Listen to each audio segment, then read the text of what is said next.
قال اللہ تبارک و تعالی فی القرآن المجید یا ایھا الذین آمنوا اطیعوا اللہ واطیعوا الرسول ولا تبطلوا اعمالکم صدق اللہ مولانا العظیم۔ جو آیہ کریمہ میں نے آپ کے سامنے تلاوت کرنے کا شرف حاصل کیا سورہ محمد کی ورس 33 ہے، جس میں اللہ تبارک و تعالی نے ارشاد فرمایا اے ایمان والو اللہ کی اطاعت کرو اور اس کے رسول کی اطاعت کرو اور اپنے اعمال کو باطل نہ کرو، یعنی اگر تم جو اعمال کرتے ہو ان کو ضائع نہ کرو۔ اس آیت کریمہ میں اللہ تبارک و تعالیٰ نے اپنی اطاعت اور اپنے رسول صلی اللہ تعالی وسلم کی اطاعت کا حکم دیا ہے، اور پھر آگے ذکر کیا ہے کہ اپنے اعمال کو ضائع نہ کرو، یعنی جو اللہ اور اس کے رسول صلی اللہ تعالی علیہ وسلم کی اطاعت نہیں کرتا اس کے اعمال ضائع جاتے ہیں۔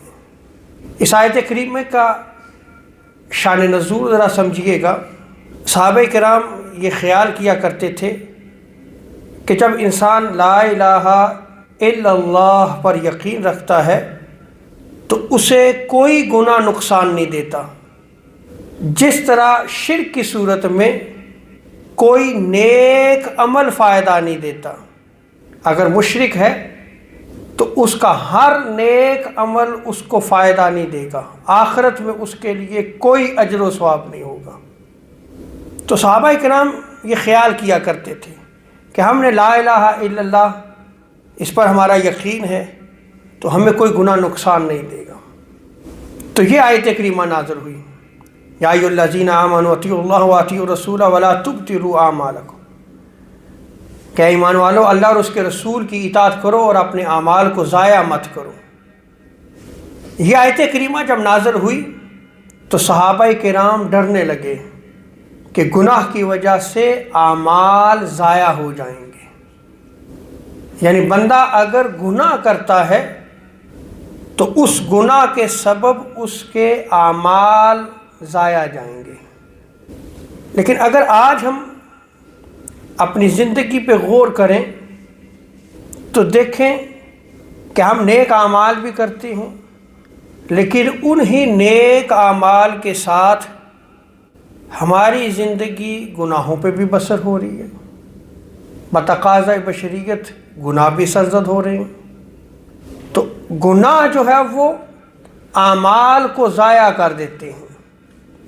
اس کو سمجھیے گا جیسے دکھلاوا جسے شرک خفی کہا گیا ہے، یہ بھی گناہ ہے۔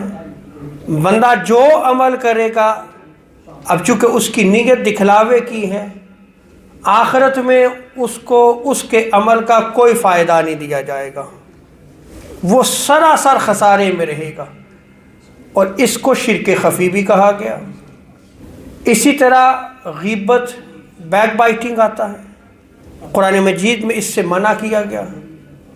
اگر ہم نیک اعمال بھی کریں اور ساتھ بیک بائٹنگ بھی کریں، غیبت بھی ہے ہماری زندگی میں، تو یہ غیبت ہمارے نیک اعمال کو ضائع کر دے گی۔ اسی طرح ناجائز مال کھانا، ناجائز ذرائع کے ذریعے رزق حاصل کرنا، دولت کمانا، قطع رحمی کرنا، رشتہ داری کو توڑنا، یہ سب امور جو ہے وہ گناہ ہیں، اور ہم گناہ کر کے بھی نیک اعمال کے انبار لگاتے رہتے ہیں۔ تو ہمیں سوچنا چاہیے کہ اگر ہم رشتہ داری کو توڑتے ہیں، ناجائز ذرائع کے ذریعے ہم مال و دولت کماتے ہیں، ناجائز مال کھاتے ہیں، غیبت کرتے ہیں، دکھلاوا ہے جسے شرک خفی کہا گیا ہے، تو کہیں ہمارے اعمال جو ہے وہ ضائع تو نہیں جا رہے۔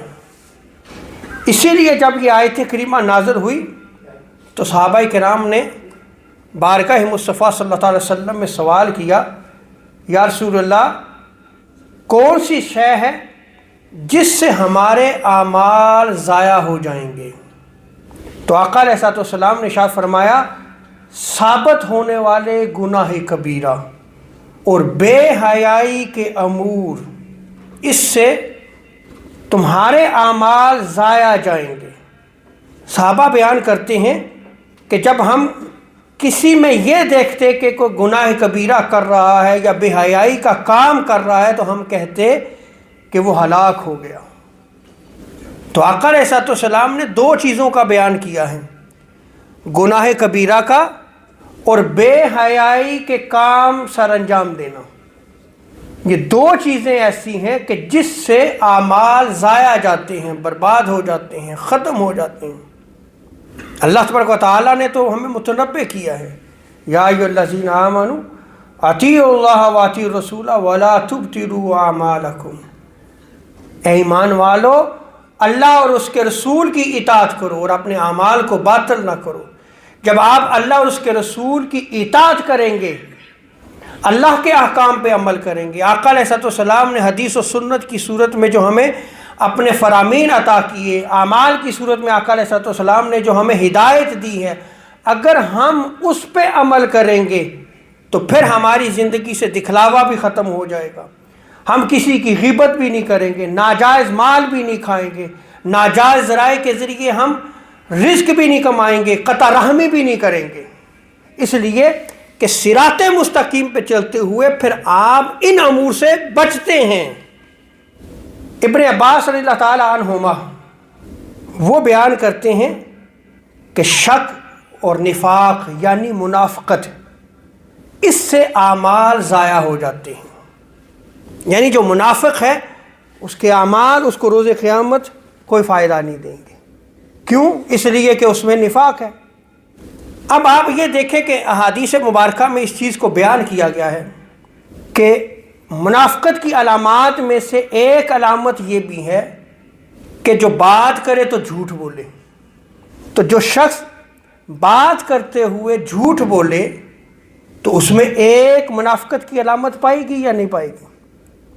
اب اگر وہ جھوٹ بولتا ہے اور جھوٹ سب گناہوں کی جڑ ہے، جھوٹا ہے وہ شخص اور اعمال بھی نیک کرتا رہے، اور پھر اگر وہ یہ خیال کرے کہ میں جو اعمال کر رہا ہوں نیک اعمال ہیں، مجھے روز قیامت اس کا اجر و ثواب ملے گا، تو یہ دیکھیں کہ اللہ تبارک و تعالیٰ نے تو قرآن مجید میں یہ ارشاد فرمایا، یا ایھا الذین آمنوا اطیعوا اللہ واطیعوا الرسول ولا تبطلوا اعمالکم، کہ اللہ کی اطاعت کرو، اس کے رسول کی اطاعت کرو اور اپنے اعمال کو باطل نہ کرو، ضائع نہ کرو اپنے اعمال کو۔ دوسری چیز آقا علیہ الصلوۃ والسلام نے ارشاد فرمایا کہ جو شخص وعدہ کرتا ہے کسی سے اور پھر وعدہ خلافی کرے، یہ بھی منافقت کی علامت ہے۔ تو جس میں یہ عمل پایا جائے وہ نیک اعمال بھی کرے اور لوگوں کے ساتھ کیے ہوئے وعدوں کو توڑے اور پھر یقین رکھے کہ بھئی میرے اعمال قبول ہوں گے۔ ابن عباس فرماتے ہیں کہ منافقت سے اعمال ضائع ہو جاتے ہیں۔ اسی طرح امانت میں خیانت کرنا اور جب جھگڑے تو گالی دے، یہ بھی منافقت کی علامات میں سے علامات ہیں۔ بات ہوئی، جھگڑا ہو گیا اور گالیاں دینا شروع کر دے، منافقت کی علامات میں سے ایک علامت ہے یہ۔ اور ابن عباس کیا فرماتے ہیں کہ جس میں نفاق ہو اس کے اعمال ضائع ہو جاتے ہیں۔ اور اسی طرح آپ یہ دیکھیں کہ آقا علیہ الصلوۃ والسلام نے ارشاد فرمایا کہ جو میرے انصار صحابہ ہیں ان سے محبت رکھنا، ان سے بغض رکھنا منافقت ہے۔ تو جو انصار صحابہ سے بغض رکھے وہ منافق ہے، اور انصار صحابہ سے بغض رکھتے ہوئے وہ پھر نیک اعمال کے بے شک ڈھیر لگاتا رہے، اس کے اعمال ضائع جائیں گے۔ پھر آگے آپ دیکھیں کہ حضرت عبداللہ ابن عباس اللہ تعالیٰ عنہ فرماتے ہیں کہ نفاق منافقت سے اعمال ضائع ہو جاتے ہیں۔ تو مولا علی سے بغض رکھنا یہ بھی منافقت ہے۔ آقا علیہ الصلوۃ والسلام نے ارشاد فرمایا کہ کوئی منافق علی سے محبت نہیں رکھے گا، اور جو منافق ہے وہ علی سے بغض رکھتا ہے، اور کوئی مومن جو ہے وہ علی سے بغض نہیں رکھے گا۔ تو جو شخص مولا علی سے بغض رکھے پھر وہ جتنے مرضی اعمال کرتا رہے اس کے اعمال تو ضائع جائیں گے، وہ ڈھیر لگاتا رہے۔ اس لیے کہ آقا علیہ الصلوۃ والسلام نے ارشاد فرمایا اے علی مومن تجھ سے محبت رکھے گا اور منافق تجھ سے بغض رکھے گا۔ اور انصار صحابہ جن کے حوالے سے آقا علیہ الصلوۃ والسلام نے ارشاد فرمایا کہ ان سے بغض رکھنا منافقت ہے، وہ یہ دیکھا کرتے تھے کہ یہ علی سے محبت رکھتا ہے یا نہیں رکھتا۔ اگر وہ علی سے محبت رکھتا تھا تو کہتے کہ یہ مومن ہے، لیکن اگر علی سے محبت نہیں رکھتا تھا تو کہتے ہم پہچان جاتے کہ یہ منافق ہے۔ یعنی یہ کسوٹی صحابہ کے دور سے قیامت تک موجود ہے کہ جو علی سے بغض رکھے گا وہ منافق ہے۔ اب جو منافق ہے وہ پھر بے شک اعمال کرتا رہے، کیونکہ نفاق، منافقت ایک ایسا بد عمل ہے کہ جو اعمال کو ضائع کر دیتا ہے۔ اور اسی طرح حضرت عبداللہ ابن عباس رضی اللہ تعالی عنہما آپ بیان کرتے ہیں کہ اعمال پر فخر کر کے اپنے نیک اعمال کو ضائع نہ کرو۔ آپ اگر نماز پڑھتے ہیں، حج کرتے ہیں، زکوٰۃ کرتے ہیں، صدقہ خیرات کرتے ہیں، مسجد کی خدمت کرتے ہیں، دین کی خدمت کرتے ہیں، وعظ و تبلیغ کرتے ہیں، یہ اللہ کی توفیق ہے اگر آپ یہ سارے امور سر انجام دے رہے ہیں، لیکن اس پہ فخر نہ کریں۔ اگر فخر کریں گے تو اس سے بھی اعمال ضائع ہو جائیں گے، یہ جو نیک اعمال کیے ہیں یہ ضائع چلے جائیں گے۔ اور امام قلبی آپ فرماتے ہیں کہ دکھلاوے اور شہرت کو حاصل کرنے سے بھی اعمال ضائع ہو جاتے ہیں، ختم ہو جاتے ہیں۔ اور امام حسن بصری رحمۃ اللہ تعالی علیہ آپ فرماتے ہیں کہ گناہ کبیرہ کے ذریعے نیک اعمال کو ضائع مت کرو۔ اب جو بھی گناہ کبیرہ ہے اس سے نیک اعمال ضائع ہو جاتے ہیں۔ اللہ تبارک و تعالی ہمیں گناہ کبیرہ کو بھی سمجھنے کی توفیق عطا فرمائے۔ بہت ساری ایسی چیزیں ہیں کہ ہم ان گناہوں کو گناہ کبیرہ بھی نہیں سمجھتے۔ جیسے اگر آپ کوئی گناہ کرتے ہیں لیکن وہ گناہ کبیرہ میں شامل نہیں ہے، لیکن آپ بار بار کرتے ہیں، بار بار کرتے ہیں، تو وہی جو گناہ صغیرہ ہے وہ گناہ کبیرہ بن جاتا ہے۔